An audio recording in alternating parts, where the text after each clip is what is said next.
اس region میں کچھ ایسی ڈیولپمنٹس ہو رہی ہیں کہ پچھلے 40-50 سالوں میں جس طریقے سے سفر آگے بڑھ رہا تھا، لگتا نہیں ہے کہ یہ دنیا کا معاملہ ایسے ہی آگے چلے گا۔ کچھ وہ تاریخ کا رخ بدلنے والے ایونٹس ہوتے ہیں، جو یوکرین اور رشیا وار ہے وہ ان میں سے ایک تھی۔ پھر جو کچھ غزہ میں ہو رہا ہے یہ اس سے بڑا تاریخ کا دھارا بدلنے والا ہے۔ پاکستان انڈیا کی جو جنگ تھی پورے اس خطے کے اندر، اس نے پاور بیلنس کو وہیں پہ ریسٹور کر دیا جو آج سے کچھ دہائیاں پہلے تک تھا۔ پچھلے 25-30 سالوں میں ایک نیا متھ کریٹ ہو رہا تھا کہ اس علاقے کا تھانے دار جو ہے وہ بھارت ہے، پاکستان کمزور ہو چکا ہے، وہ اس قابل نہیں ہے۔ لیکن وہ چند گھنٹوں کی لڑائی نے اس متھ کو خاک میں ملا دیا، اور اب ایران کے اوپر، اس کے نیوکلیئر فیسلٹیز کے اوپر جو اسرائیل کا حملہ ہے، اور اس کے اندر امریکہ بھی شرکت کی، اس نے اس کی نیوکلیئر سائٹس کو 30,000 پاؤنڈ وزنی بم گرا کر، تو اس کے بعد یہ دنیا اس طریقے سے شاید آگے بڑھے گی نہیں۔ کچھ ٹائم لگے گا، کچھ ایونٹس انفولڈ ہوں گے، کچھ نئے بلاکس ایمرج کریں گے، اور شاید ڈسپیوٹ ریزولوشن کے لیے بھی کچھ ممالک کا رول جو ہے وہ ماضی کی نسبت ہمیں مختلف نظر آئے گا۔ ورلڈ وار 2 کے بعد جو رول تھا یونائٹڈ نیشنز کے ساتھ امید دنیا لگاتی تھی، یونائٹڈ نیشنز کافی حد تک پولرائز ہو چکی ہے۔ اسرائیل کے اوپر کوئی بھی معاملہ آئے گا تو اس کو ویٹو کرنے کے لیے امریکہ تیار بیٹھا ہوگا۔ 55,000 لوگوں کی شہادت کے بعد بھی ہیومن رائٹس وائلیشنز کے اوپر نیتن یاہو کو پکڑنے کی بجائے وہ ابھی بھی کہہ رہا ہے کہ اس کے خلاف کیسز جو ہیں وہ جھوٹے ہیں، اس کو معاف کر دینا چاہیے، وہ تو ہیرو ہے، اس کو چھوڑ دینا چاہیے، عدالت میں نہیں طلب کرنا چاہیے۔ تو ایسے موقع کے اوپر آپ کیسے توقع کر سکتے ہیں کہ اس کو وار کرائمز کے زمرے میں یونائٹڈ نیشنز کھڑا ہوگا اور اسرائیل کے خلاف کوئی کارروائی کرے گا؟ نہیں کرے گا۔ ویسٹرن ورلڈز اس کا الائیہ، اس کا اتحادیہ اس کے ساتھ کھڑا ہے۔ مسلمان ملکوں کی حالت دیکھیں تو عرب سپرنگ کے نام کے اوپر بہت سارے ملکوں کا بیڑا غرق ہوا۔ ایران عراق وار پہلے تھی، پھر عراق کے اوپر حملہ ہوا، عراق نے کویت کے اوپر حملہ کیا، پھر لیبیا، شام، مصر، کوئی ایسا ملک بچا نہیں ہے جو آج سے 10, 15, 20 سال پہلے جس حالت میں تھا آج وہاں کھڑا ہو۔ ٹوٹ پھوٹ کا شکار وہ خوبصورت بلند و بالا عمارتیں ملبے کا ڈھیر بن گئیں، لاکھوں بلکہ ملینز میں کہنا چاہیے تھا انسان اپنی جانوں سے ہاتھ دھو بیٹھے۔ اب ایران کے حملے کے بعد پوری دنیا میں ایک بحث ہے کہ نیکسٹ کون ہوگا۔ ہم بڑے خوشی سے کہتے ہیں کہ ہم ایک نیوکلیئر پاور ہیں، ہمارے پاس 10 لاکھ کی ایک مضبوط فوج ہے، پروفیشنل آرمی ہے، اس نے انڈیا کو چند گھنٹوں کے اندر دھول چٹا دی ہے، کسی کی ہمت نہیں آئے اور ہماری طرف دیکھے۔ یہ بہت اچھی بات ہے اور یہ ہماری ہمت اور یہ جذبہ برقرار رہنا چاہیے، لیکن کبھی حقائق سے نظریں نہیں چرانی چاہیے۔ پاکستان، ٹرکی اور سعودی عربیہ پاسبلی نیکسٹ ٹارگٹ ہو سکتے ہیں، اور جب تک یہ تینوں ملک مل کر ایک ایسے لائحہ عمل کے اوپر، ایک ایسی اسٹریٹجی کے اوپر عمل پیرا نہیں ہوتے کہ چائنا کے ساتھ مل کر یا روس کے کوپریشن کے ساتھ ایک ریجنل ایسے الائنس کو ڈیولپ کریں کہ جس میں ان کی ڈیفنس انڈسٹری، ان کی ڈیفنس کیپیبلٹیز اتنی مضبوط ہو جائیں کہ کوئی دشمن کا حملہ جو ہے وہ اس کے اندر ضرب نہ لگا سکے، تب تک ان کو تسلی سے نہیں بیٹھنا چاہیے، اور اس کے لیے وقت بہت تھوڑا ہے۔ میرے خیال میں، میری ذاتی رائے میں جرنلسٹ ہوں، میں کوئی سیکیورٹی کا ایکسپرٹ تو نہیں ہوں، لیکن جس طریقے سے مودی کو شکست ہوئی ہے وہ آئندہ چند مہینوں کے اندر دوبارہ مڑ کر وار کرے گا۔ میرا خیال یہ تھا کہ ایران کو جیسے اسرائیل نے بمباری کے ساتھ اس کا وہ کمزور کیا، اس کے بعد اسرائیل اور بھارت مشترکہ طور پر آئیں گے اور پاکستانی علاقوں کے اوپر حملہ آور ہوں گے۔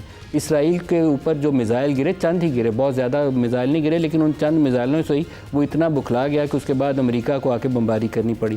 لیکن اب پاکستان کے اوپر اسرائیل اور انڈیا کا جوائنٹ وینچرز، ان کا مشترکہ جو ان کا پاکستان کو نشانہ بنانا ہے، اس امکان کو ابھی بھی ہمیں رد نہیں کرنا چاہیے اور اپنے گھر کی دیواریں مضبوط کرنی چاہیے۔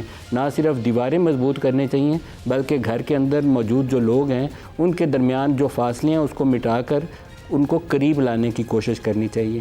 ایرانین جنگ کے اندر سب سے بڑی ایک جو کمزوری تھی وہ ان کی انٹرنل فالٹ لائنز تھیں۔ آپ کو شاید بہت دور سے بیٹھ کے خبریں سننے کو ملتی ہوں کہ ایک جگہ پر آرمی چیف کی اور ان کے ایئر چیف کی ملاقات ہو رہی ہے، اسرائیلی میزائل آتا ہے اور اسی بلڈنگ کے اسی کمرے کو آ کے نشانہ بناتا ہے۔ 5 نیوکلیئر سائنٹسٹ نکلتے ہیں، ان کی کاروں کے نیچے بم لگا دیا جاتا ہے، ان کے نیوکلیئر پروگرام کا سربراہ نکلتا ہے، پتہ ہے کہاں پر ہے، اسی جگہ پہ پن پوائنٹ اٹیک کیا جاتا ہے، ان کا ریولوشنری گارڈز کا ہیڈ نکلتا ہے، اس کو پہلے دن ہی مار دیا جاتا ہے۔ اسماعیل ہانیہ IRGC کی فیسلٹی کے اندر تہران میں بیٹھے ہوتے ہیں، ان کو ایگزیکٹ اسی کمرے کے اندر جا کے اسرائیلی ڈرون سے میزائل ہٹ کرتا ہے۔ تو ان کے ہر محلے کے اندر وہ ایک جاسوس موجود تھا، اور یہ جاسوس موجود ہونے کے لیے آپ کے لیے گھر کے اندر فالٹ لائنز کا پیدا ہونا ضروری ہوتا ہے۔ ایران کے اندر تھیں، یہ ان کی ایک داخلی کمزوری تھی جس نے ان کی قومی سلامتی کو داؤ پر لگایا۔ کیا ہمیں اپنے گھر پر جھانکنے کی ضرورت نہیں ہے؟ کیا ہم ان فالٹ لائنز کا شکار تو نہیں ہیں، اور اگر ہیں تو اس کو ایڈریس کیسے کرنا ہے؟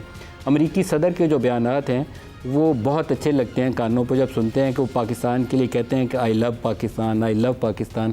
جب وہ آرمی چیف کو کہتے ہیں کہ میرے لیے آنر تھی کہ میں پاکستان کے آرمی چیف سے مل رہا ہوں، وہ کہتے ہیں he is a great man, impressive person, great gentleman. ایک ہی جملے میں 3 دفعہ ان کے لیے گریٹ کا لفظ استعمال کرتے ہیں. تو یہ سن کے بھی بہت اچھا لگتا ہے کہ دہلی سے اس کو، انڈیا کو اس سے بہت تکلیف پہنچے گی. لیکن کیا یہ جملہ ہم پہلی دفعہ سن رہے ہیں؟ میرے خیال میں جنرل ضیاء کے لیے، جنرل مشرف کے لیے اور پاکستان کے بہت سارے دیگر آرمی چیف کے لیے بھی امریکی صدور مختلف وقتوں میں ایسی ہی گرم جوشی کا اظہار کرتے رہے ہیں.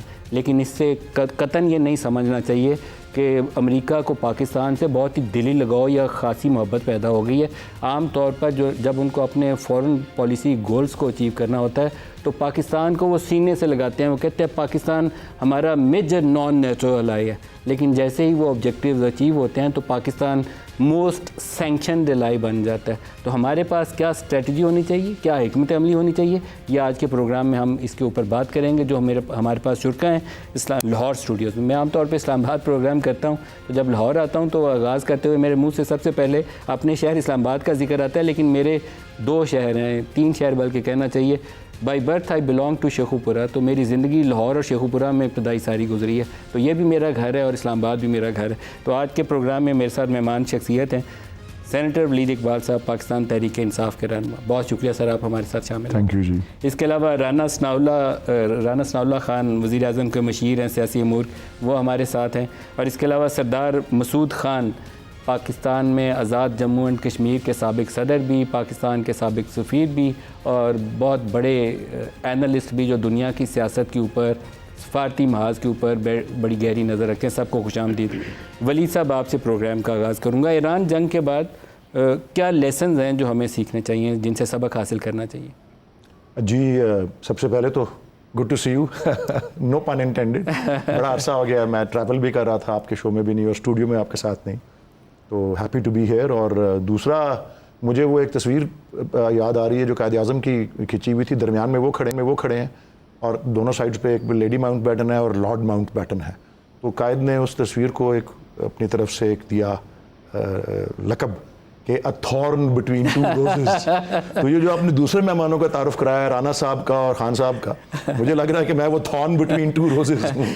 آپ علامہ اقبال کے پوتے ہیں تو آپ کو دل سے لگا کے رکھیں. جی تھینک یو جی. دیکھیں پاکستان کو اس سے کیا سبق سیکھنے چاہیے. ایک تو یہ ہے کہ جلد بازی میں جو جس طرح سے فار ایگزامپل ایک وار مانگر جو ہے اس کو ہم نے نوبیل پیس پرائز کے لیے ریکمینڈ کر دیا اور اس پہ دنیا بھر میں شرمندگی اور جگ ہسائی بھی جو ہے وہ ہوئی.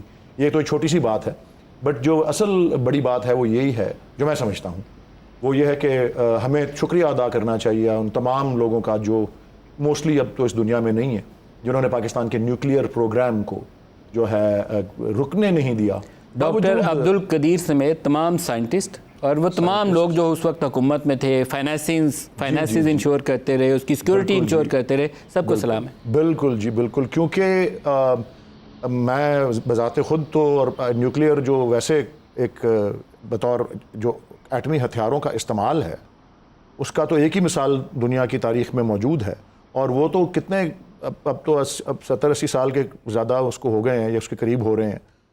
لیکن مطلب اگر خدا نہ خواستہ کبھی ایسی چیز کو بروئے کار لایا جائے تو جو انسانیت کے لیے، جو اس دنیا کے لیے جو ہے اس کے جو ہے نتائج جو استعمال کرنے کے لیے نہیں ہے، وہی دشمن کو ڈرانے کے لیے. ہاں جی دشمن کو ڈرانے کے لیے ہیں. لیکن اس کی وجہ سے کوشش تو یہی ہونی چاہیے کہ اس کا بہت زیادہ پھیلاؤ نہ ہو، بہت زیادہ ملک جو ہیں وہ اس کے حامل نہ ہو اس کیپیبلٹی کے.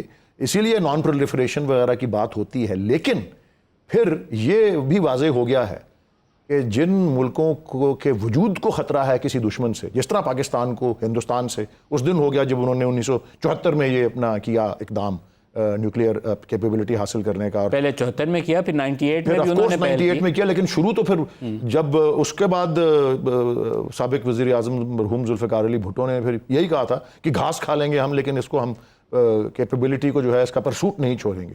اور پاکستان کو بہت سی سینکشنز بھی لگیں، جو کچھ بھی ہوا، لیکن اس کو نہیں چھوڑا. اور میرے خیال میں یہ جو کارروائی ایران کے خلاف ہوئی اس سے جو میں سمجھ سکا ہوں وہ یہی ہے کہ پہلے وہ جو joint comprehensive plan of action تھا JCPOA وہ اوباما حکومت نے 2015 میں کیا، P+5 جو ملک تھے سیکیورٹی کاؤنسل کے ممبر اور جرمنی ان کے ساتھ کہ جی اقتصادی پابندیاں ایران سے اٹھا دی جائیں گی اور بشرطے کہ وہ اپنی یورینیم کی انرچمنٹ کو ایک خاص لیول سے اوپر نہ لے جائے. اس کو 2018 میں پریزیڈنٹ ٹرمپ نے جو ہے رد کر دیا. پھر جب وہ دوبارہ اقتدار میں آئے تو اس کی بات شروع کر دی اور پھر وہ عمان کے اندر میٹنگز رکھنے کا سلسلہ جو ہے وہ شروع ہوا. لیکن ایسا ماحول پھر پیدا کیا اسرائیل اور امریکہ نے مل کے کہ ایران کو نیگوشیٹنگ ٹیبل پہ اس طریقے سے لائیں کہ ان کے کن پٹی پہ پستول رکھی ہو. تو اس کا جواب پھر ایران نے بھی اس کا جواب دیا. سر ایک دن بعد ٹاکس نہیں، ایک دن پہلے حملہ کر. بالکل، اسی لیے پھر میں سمجھتا ہوں کہ ایران کو کریڈٹ جاتا ہے اور ان کا باقی جس طرح سے بھی ان کو مفلوج کرنے کی کوشش کی گئی ہو، ان کا میسائل پروگرام جو ہے وہ خاصا ایڈوانسڈ ہے اور اس کے سائنسدان اور اس کے اسٹریٹجسٹ جو ہیں وہ بھی جو ہے داد کے مستحق ہیں کہ پھر جب اس کو حملہ یا اس کا نشانہ بنایا گیا تو پھر اس کو جواب بھی دیا. اور پھر آپ نے دیکھا اور میں نے محاورہ کل بھی ایک چینل پہ استعمال کیا تھا، بات تو جیو پولیٹیکل ہے لیکن محاورہ مقامی ہے کہ جب چودھری کا مرغا ہار رہا ہو تو چودھری لڑائی رکوا دیتا ہے. تو یہی ہوا ہندوستان اور پاکستان کے اس پہ، اور پھر یہی اب ایران اور اسرائیل والی جو صورتحال ہے. بیکاز ایران نے دکھا دیا اپنی کیپیبلٹی سے، مسائل کیپیبلٹی سے کہ وہ پینیٹریٹ کر سکتے ہیں، میزائل تو پہنچ سکتے ہیں لیکن ایئر ڈیفنس سسٹم نہیں ہے، فضائیہ نہیں ہے، گھر کے اندر ان کے. لیکن اس کے علاوہ ایک اور بات بھی ماہرین کر رہے تھے اور وہ یہ کہ اگر یہ اندیشہ تھا کہ اگر کوئی کسی بھی قسم کی طویل جنگ ہوتی ہے تو اس میں ایران کا اپر ہینڈ ہوگا، طویل جنگ میں ایران کو فائدہ ہوتا ہے، پرووائڈڈ ان کے پاس میزائل اور ہوتے. جی سو رانا صاحب کو بھی بہرحال اس میں یہی ہے کہ اب جو ایران کو جس چیز کا نشانہ بنایا گیا ہے اور جس مقصد کو وہ کرنا چاہ رہے تھے کہ جی یہ نہ ہو، مثلاً کہ اس کو کیپیبلٹی نہ حاصل ہو، اب میرے خیال میں وہ اور جذبے اور جوش کے ساتھ اس کو پرسو کرے گا. اگر تو پہلے نہیں بھی حاصل کرنی تھی تو وہ کرے گا. اب کرے گا.